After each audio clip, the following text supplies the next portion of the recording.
गछरे पिटी होई घटनास्थल में बाइक चालक मृत्यु। भद्रक जिला धामनगर ब्लॉक रामेश्वरपुर दांडी पड़िया पाखरे एक गछकु पिटी बाइक चालक जनकर घटनास्थल में मृत्यु होईछि। सूचना अनुसार चालक जनक करदा पंचायतर रामेश्वरपुर पटुलिया ग्रामर हाड़ीबंधु जेना 26 वर्षीय पुत्र भरत जेना। भरत निज घर शशुर घर अभिमुखे जाउथिले।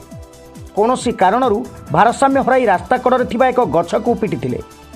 एही धक्कारे तांकर घटनास्थल में मृत्यु होइथिबा सूचना मिली।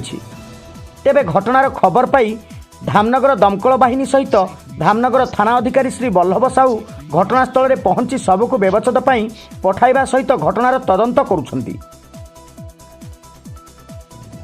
धामनगर मोहम्मद जाबिर बाबू रिपोर्ट, टुडे न्यूज़ 24 ओडिशा।